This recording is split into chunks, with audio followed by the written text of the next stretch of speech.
yang belum punya dan megang juga, yang sudah punya megang miliknya, yang belum punya megang bukan miliknya, sehingga nanti habis pengajian dikumpulkan lagi untuk dipakai di tempat yang lain.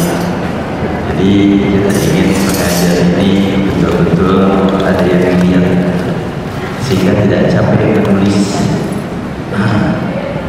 Namun tadi sudah dipersiapkan, ternyata berkurang di perjalanan, jadi jumlahnya tinggal sedikit lagi, tapi nggak masalah, yang ada saja, cuma tinggal berapa, 20 lagi, ya silakan dibuka saja. Yang tentunya apabila memang mau dibawa ke rumah harus hubungan dengan ojek itu. Bila tidak dibawa ke rumah nanti akan diambil lagi dipakai di tempat yang lain. Kita buka halaman 11, langsung halaman 11 saja ya.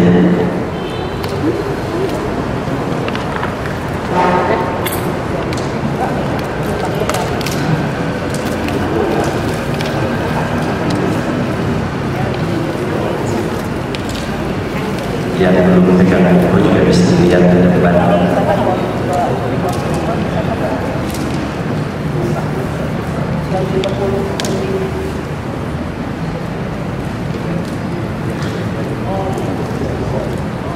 Susah kan buka plastik?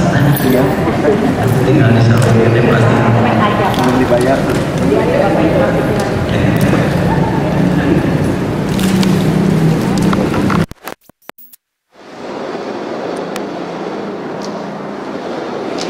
Sebaiknya di gini aja, Bu. Nah, langsung dari ujungnya langsung begini. Langsung dari ujung, dari sudutnya. Iya, dari sudut langsung dibuka, ditarik.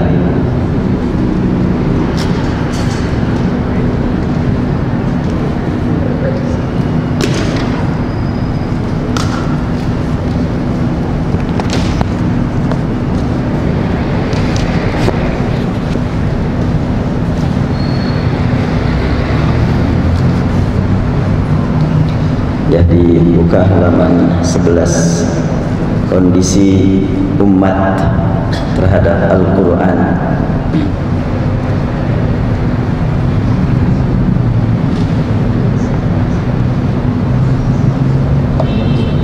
Kita awali dengan memohon kepada Allah Subhanahu wa Ta'ala, semoga Allah berikan kepada kita keterbukaan dan juga kemampuan memahami Al-Quran, menjiwai Al-Quran, merasakan hidup bersama Al-Quran, sehingga kita layak menjadi sahabat Al-Quran yang akan mendapatkan syafaat pada hari kiamat nanti. Kondisi umat terhadap Al-Quran, ya. Tentunya terhadap mukjizat Al-Quran yang merupakan mukjizat istimewa dalam berbagai segi yang agung.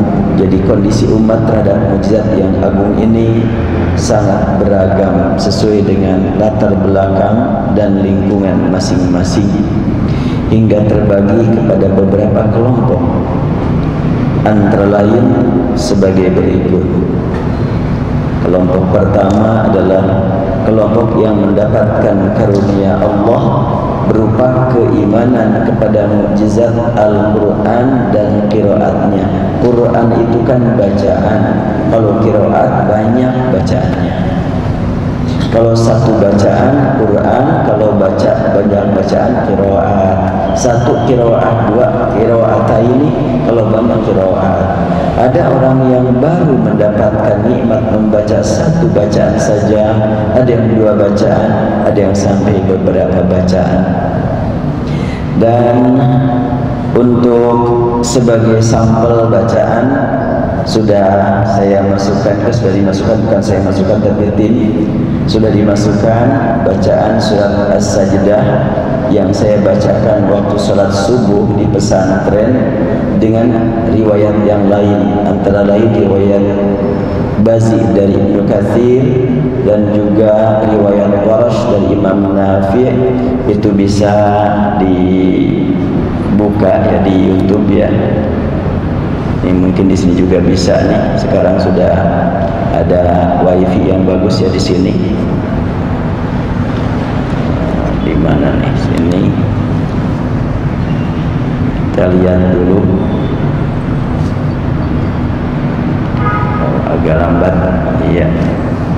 Kita catat dulu.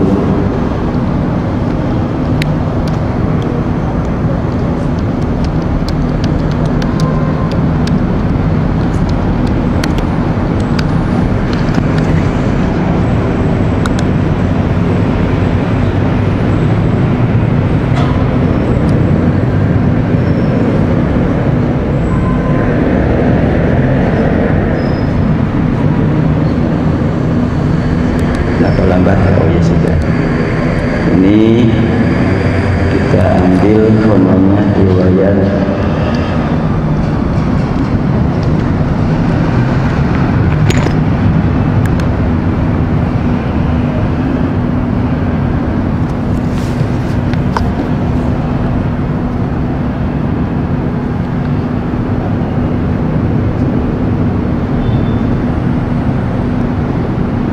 lambat. Oh iya, pindah malah.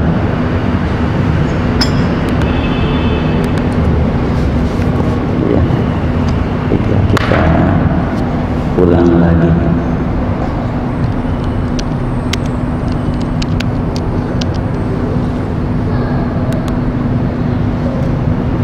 Lebih cepat.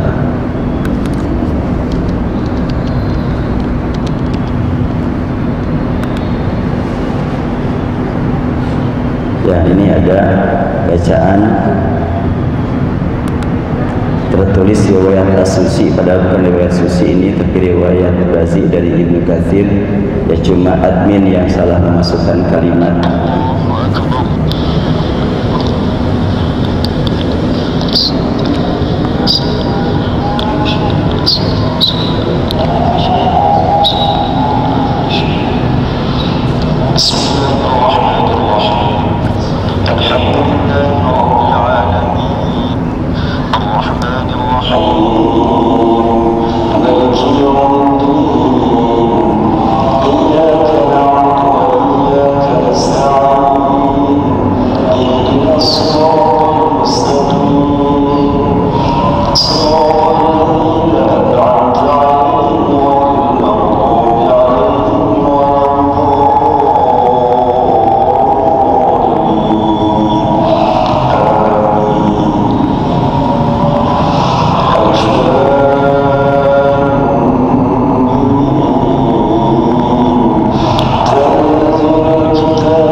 Di dalam bacaan biasa, tanzilul kitab la raiba fihi min rabbil alamin am yaquluna iftarahu bal huwal haqq. Kalau bacaan ini am yaquluna iftarahu bal huwal haqq. Kemudian surat Al-Fatihahnya juga siratal ladzina an'amta 'alaihim ghairil maghdubi alaihim waladdallin. Ini yang saya gunakan untuk surat subuh dengan santri ini. Surat As-Sajdah dan surat Al-Insan. Ini untuk riwayat Bazi dari Ibnu Katsir, dan juga sudah saya bacakan riwayat yang lainnya juga. Ada riwayat Warash dan ada riwayat-riwayat yang lainnya. Tapi tidak saya bacakan di sini. Bacakan di sana aja buat santri. Di sini mah bisa ngaganggu, jangan ganggu jamaah. Ya, ini salah satu bukti bahwa Al-Quran diturunkan dengan beberapa qiraat, dan sudah banyak yang menikmati qiraat hanya sebatas qiraat. Itu saja sudah merupakan bukti kemajuan umat Islam yang tidak dijangkau oleh umat yang lain. Mana ada kitab suci yang lain memiliki beberapa cara membaca, dihafal, diingat, disebarluaskan ke dunia selain Al-Quran. Makanya Al-Quran ini adalah membawa umat Islam menjadi umat yang termaju di dunia. Nah, Al-Quran yang dimaksud sebagaimana sering diungkap adalah yang berbahasa Arab, kalau terjemah bukan Al-Quran, dan tafsir juga bukan Al-Quran. Kemudian kelompok kedua, umat yang kelompok kedua yaitu yang menikmati karunia Allah berupa iman kepada Al-Kitab. Tulisan dibaca artinya kitab menjadi Quran, bacaan ditulis artinya Quran jadi kitab. Kita membaca tulisan berarti kita berquran dengan melihat kitab. Ketika kita memperhatikan tulisan, itulah kitab. Ketika kita membaca, itulah Al-Quran. Satu kesatuan, tapi dua-duanya turun dari Allah Subhanahu wa Ta'ala. Dan tidak semua orang merasakan nikmat iman dengan kitab dan dengan Al-Quran. Ada orang yang baru menikmati Qurannya saja, tapi belum menikmati kitabnya. Kenapa dimaksudkan? Apa yang dimaksud dengan begitu? Kalimat tanzilul kitabi la raiba fihi min rabbil alamin, ini kan tentunya tulisan yang tidak persis dengan bacaan. Tidak sedikit sekali orang yang perhatian kepada kitab ini, yang kebanyakan orang perhatian kepada Qur'annya saja. Alhamdulillah. Kemudian kita lanjutkan kepada zikir. Ya, sudah, biar cepat aja, cepat tamat dah. Halaman berapa tuh? Halaman 14. Halaman 14. Kelompok yang mendapat karunia Allah berupa keimanan kepada hakikat Al-Quran sebagai sarana komunikasi qalbu dengan yang maha agung yang disebut zikir. Zikir itu kan komunikasi qalbu dengan Allah. Kalau Quran komunikasi lisan dengan Allah. Kalau kitab komunikasi mata dengan Allah. Jelas sekali kita curahkan segala-galanya untuk Al-Quran. Mata kita sibukkan untuk melihat tulisan, lisan kita sibukkan untuk membaca Al-Quran, dan juga qalbu kita sibukkan untuk mengingat Allah melalui Al-Quran ini. Allah Subhanahu wa Ta'ala menegaskan, walaqad yassarnal Qur'ana lidzikri fahal mim muddakir. Dan sesungguhnya telah kami mudahkan Al-Quran untuk zikir, maka adakah di antara kamu orang yang menjadi ahli zikir? Muddakir. Kata muddakir ini pernah saya sampaikan pertanyaan kepada para hufaz di Bogor. Waktu itu saya mengisi materi di depan 40 hufaz, dan di antara mereka ada yang sudah lancar berbicara bahasa Arab. Saya tanya, kata muddakir ini akar katanya apa? Tidak saya temukan jawaban yang tepat dari mereka. Padahal mereka sudah biasa ngobrol berbahasa Arab. Akhirnya langsung saya sampaikan, muddakir ini asalnya adalah dari dzakaro. Ini 3 kata. Kata sifatnya dzakirun, lalu ditambah huruf ta jadi idtakara. Kata sifatnya mudzakir, baru lalu ta ini dirubah diganti menjadi dal, idzakara, maka kata sifatnya mudzakir. Setelah mudzakir maka dal yang pertama diidghamkan kepada dal, jadilah muddakir. Nah, gitu tuh prosesnya ya. Panjang tuh. Proses panjang itu menggambarkan bahwa untuk mencapai julukan sebagai muddakir tidak asal-asalan. Ditempuh perjalanan yang sangat jauh.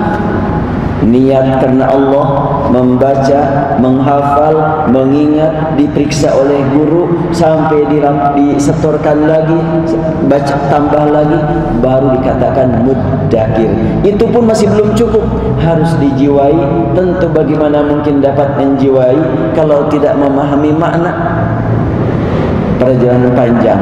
Tetapi kalau kita lihat terjemahan Departemen Agama enggak begini.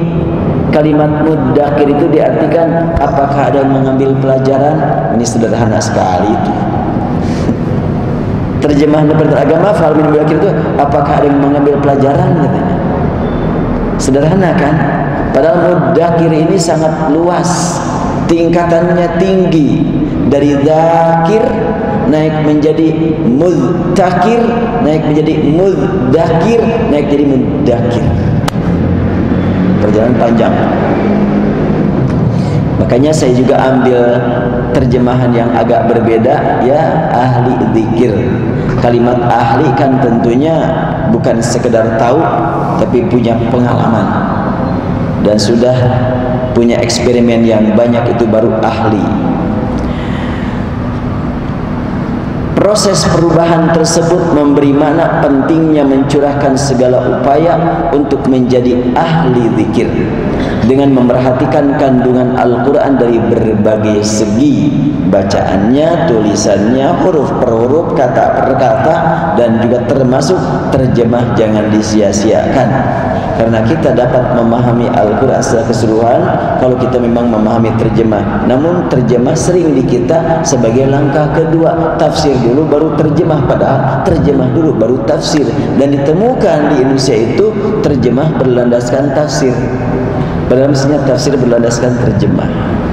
Sebagaimana pernah diungkap, umpamanya kita ambil contoh, ini belum sampai dulu waktu dibahas sampai detil, sekarang kita ambil secara detil surat Al-Baqarah. Ini surat Al-Baqarah, Alif Lam Mim, Dzalikal kitabu la raiba fihi hudan lil muttaqin. Dalam terjemahan yang ada, kitab Al-Quran ini tidak ada keraguan padanya, petunjuk bagi mereka yang bertakwa. Terjemahan yang sudah direvisi, ini bukan sudahnya, tidak ada revisi ini buat Peraturan Agama terjemahan ini.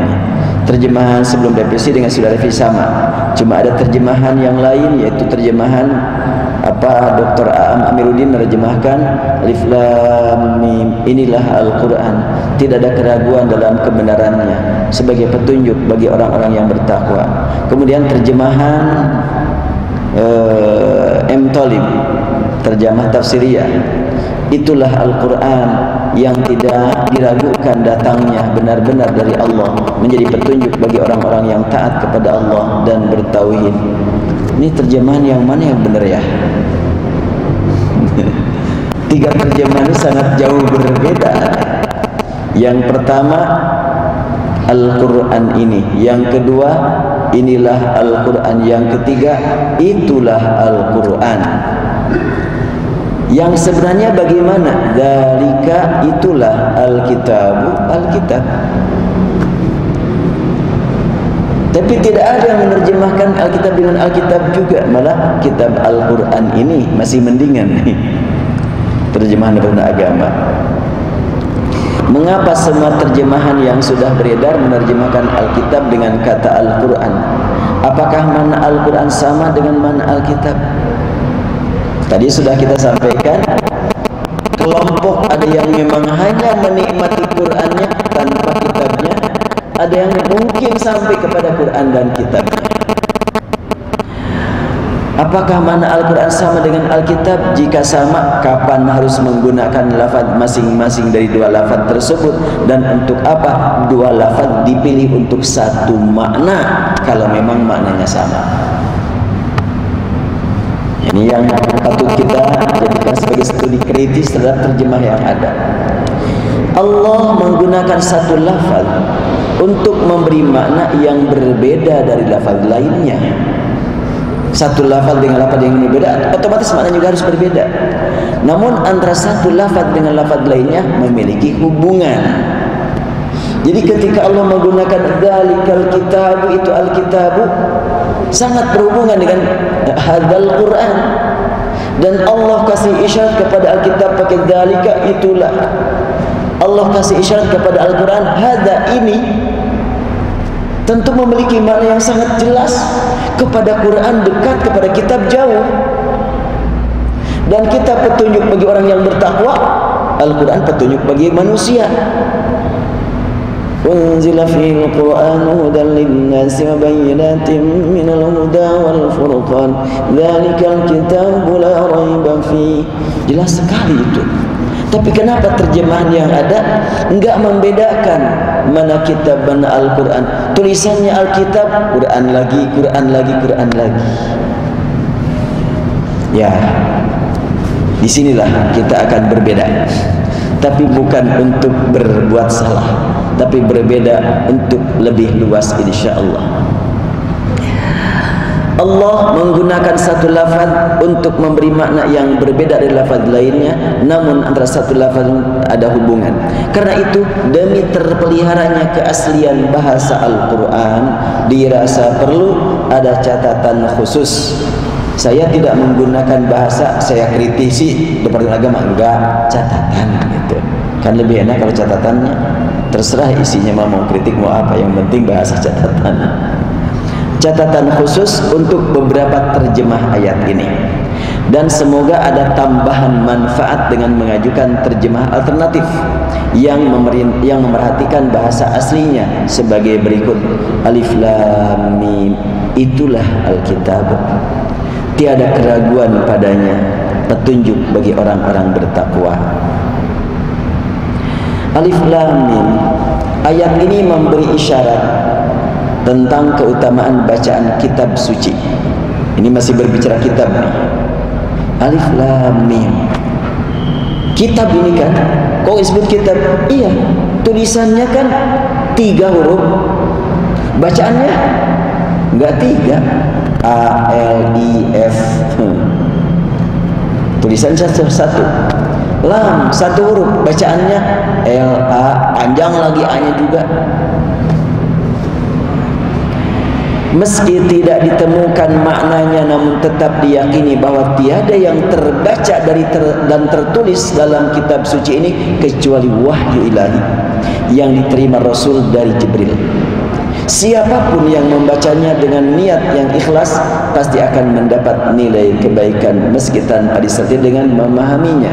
Ayat ini juga mengingatkan hakikat mukjizat kitabullah yang terdiri dari huruf-huruf yang mereka kenal namun memiliki bacaan yang berbeda. Dan tidak pernah diberitakan bahwa mereka mencari makna atau bertanya tentang maknanya. Sahabat tidak bertanya kepada Rasulullah, apa sih maknanya Alif Lam Mim? Enggak. Yang penting bacaannya begini, tulisannya begitu, sudah. Umumnya masyarakat Arab membaca tulisan ini dengan alam, ilama, alima, atau ulima. Kan begitu tulisan yang aslinya itu. Sedangkan Rasulullah SAW dengan membaca berbeda sesuai dengan yang beliau terima dengan bacaan yang berbeda dari Jibrilnya, tentunya begitu. Mengapa tidak tertulis sesuai bacaan? Umpamanya tertulis Alif Lam Mim. Kan kalau tulisannya begini, ini sama dengan bacaan artinya.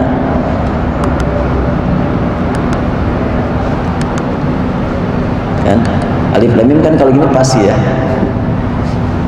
Tapi kan bacaannya enggak demikian. Tulisannya beda. Agar lebih mudah untuk diketahui meski tanpa mendengar dari seorang guru. Jawabannya adalah dzalikal kitab. Itulah Alkitab.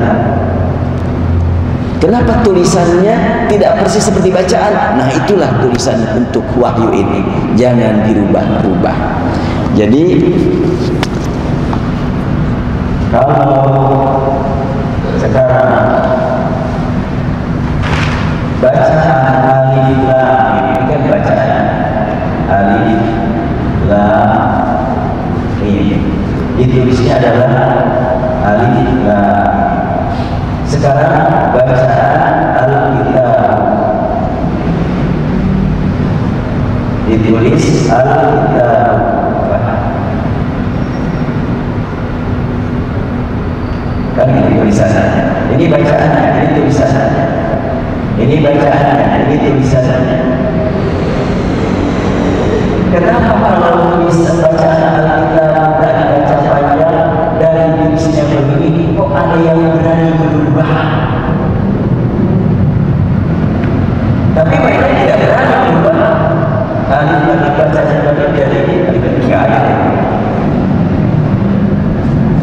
Ini realita.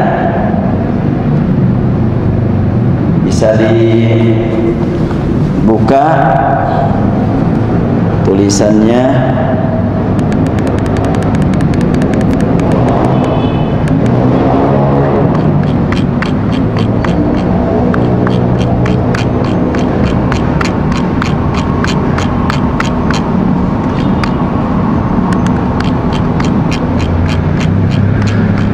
lupa lagi halamannya ini dia.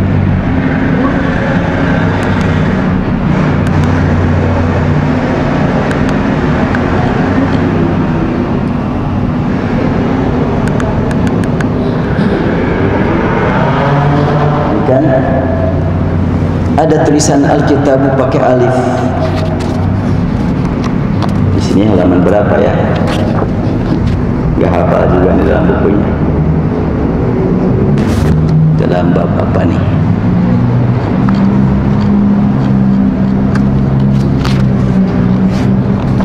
Yang tentunya itu adalah satu pelanggaran kalau ada orang yang berani merubah tulisan Alkitab yang awalnya tidak pakai alif kok jadi pakai alif. Tapi mereka juga tidak mau, tidak berani merubah alif lam mim asalnya 3 huruf. Di sini halaman 82 ya.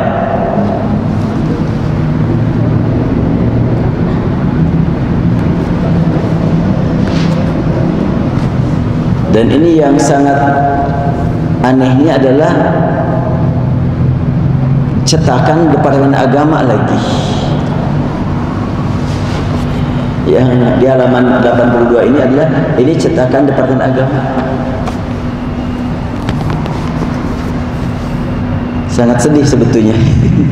Kok bisa gitu?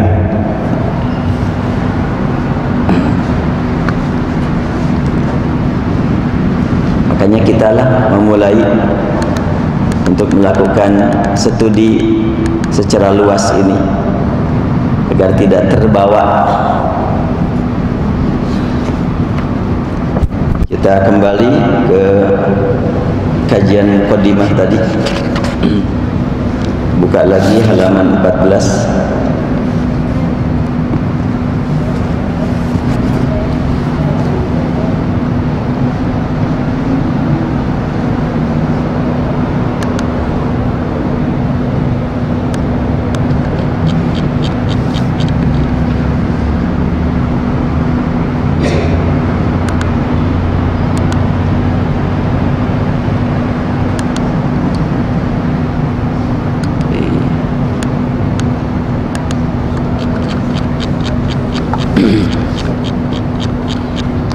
Kondisi ya, jadi kita masuk ke ya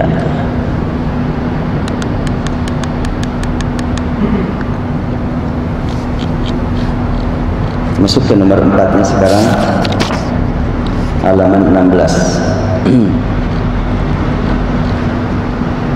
Kelompok yang keempat adalah kelompok yang meraih nikmat karunia Allah dengan hakikat Al-Furqan. Al-Furqan itu pemisah antara hak dan batil. Allah Subhanahu wa taala berfirman, "Tabarakalladzi nazzala al-furqana 'ala 'abdihi liyakuna lil 'alamin nadhira." Maha suci Allah yang telah menurunkan Al-Furqan kepada hambanya agar dia menjadi pemberi peringatan kepada seluruh alam. Kehidupan semua manusia senantiasa dihadapkan kepada lapangan perjuangan. Untuk apa berjuang? Untuk mencapai 2 hal, yaitu kemaslahatan dan keselamatan. Cuma itu yang diperjuangkan oleh manusia, ingin enak dan ingin aman. Banyak yang beranggapan adanya kemaslahatan yang hanya terbatas pada satu atau saat tertentu saja, yaitu kenikmatan dunia, tanpa melihat masa depan yang lebih jauh. Demikian pula halnya dengan masalah keselamatan. Banyak sekali manusia yang mencurahkan segala upaya untuk menikmati keselamatan sesaat, sementara ancaman abadi kurang mereka perhatikan. Padahal kemaslahatan dan keselamatan sesaat belum tentu tercapai, sementara kemaslahatan dan keselamatan abadi pasti menunggu setiap yang berjuang untuk meraihnya. Nah, untuk mencapai dua hal tersebut sangat diperlukan petunjuk yang jelas dan pasti. Yang disebut dengan Al-Quran itu hudan linnas, hudan lil muttaqin, dan menjelaskan mana yang hak, mana yang batil. Itulah Al-Furqan. Ada orang yang mungkin baru masuk Islam, dia belum bisa baca Quran, artinya belum menikmati Quran. Dia juga belum tahu tulisan-tulisan Al-Quran, artinya belum menikmati Alkitab. Dia juga belum menghafal banyak ayat-ayat Al-Quran, artinya dia belum menikmati zikir. Tapi dia setiap kali mendengar nasihat dari para ahli agama, dari para ustadz, mu'alim, langsung dia praktekkan. Oh, ini ambil, ini jangan, ini ambil, ini jangan. Langsung dia praktekkan.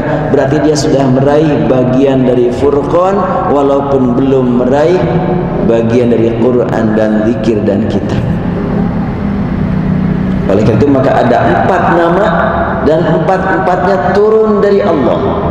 Inna anzalnahu Qur'anan Arabiyya walladzi anzala 'alaikal kitab. Kitab turun dari Allah, Quran juga turun dari Allah, zikir juga turun dari Allah. Inna nahnu nazzalna dzikra wa inna lahu lahafizun. Al-Furqan juga turun dari Allah. Tabarakalladzi nazzala al-Furqan. 4 ini turun dari Allah semuanya, dan sesuai dengan kehendak Allah. Mungkin ada yang lebih dahulu mendapatkan turunnya Quran, belum kitab, belum Furqan, belum zikir. Ada yang lebih duluan zikirnya, kitabnya belum, Furqannya belum, apalagi kitabnya. Ada gitu yang sudah zikir, sudah menghafal, tapi belum tahu tulisan. Oh, banyak. Belum tahu maknanya. Oh, banyak. Apalagi sampai amal sehari-hari. Siapa itu? Di antaranya seperti yang pernah saya sampaikan, orang Sunda. Kalau orang Sunda asli nyebutnya Sunda, bukan Sundanya. Iya. Usianya belum sampai 6 tahun, sudah dapat menghafal Al-Quran. Berapa juz? Semua juz. Orang Sunda. Gimana cara menghafalnya? Ini memang punya ayah cerdas, punya anak pinter gitu. Jadi sejak anak itu mulai senang melihat nonton film, orang tuanya bikin film anak-anak, mungkin film kartun yang suaranya bacaan Quran dari awal sampai akhir. Anak kan senang, dibalik lagi filmnya, balik lagi sampai suara yang gerakan-gerakan di film itu suara Al-Quran, hafal dia, diikuti. Setelahnya hafal, minta film baru, ayahnya bikin lagi film baru, dimasukkan lagi surat berikutnya, terus sampailah tamat 30 juz. Orang mana itu? Orang Karawang ternyata. Boleh juga tuh ditiru bagi bapak-bapak, ibu-ibu yang masih punya harapan nambah putra gitu. Iya nih, buat para sepuh mah udah nggak punya putra tambahan lagi, paling cucu. Ya termasuk saya, sudah tidak nambah lagi kalau anak. Jadi anak itu sedang senang-senangnya nonton film kartun, udah yang terdengar Quran terus sampai hafal. Memang itulah karunia dari Allah. Apabila di antara kita ada yang nyoba seperti itu, kok enggak hafal-hafal juga, itulah Al-Quran turun dari Allah, bukan dari film. Kan gitu. Makanya kita jangan percaya ke film, jangan beriman ke film. Percaya ke film tapi beriman kepada Allah saja. Oleh itu mohon kepada Allah, ini alatnya. Dalam segala hal tentunya kita percaya kepada makhluk, jangan beriman kepada makhluk. Seorang yang sakit datang ke dokter, iya dah kalau dokter ini mah ahli, saya percaya, tapi jangan beriman ya, gitu. Berobat ke dokter, dikasih obat, sewaktu minum obat, ya Allah hanya aku beriman kepada Engkau, Engkau yang menyembuhkan bukan obat. Aku percaya kepada dokter ini baik. Kata dokter, iya saya percaya. Tapi tentunya baiknya obat tidak punya kekuatan apa-apa untuk menyembuhkan penyakitku. Maka bismillah. Ya, inilah 4 kelompok manusia secara ringkas saja ya. Oh, udah mau azan. Dan bagaimana selanjutnya kajian kita? Mau dilanjutkan kajian ini? Ya. Ya, kalau dilanjutkan kajian ini nanti dihitung jumlah ini berapa gitu. Nanti akan kita siapkan.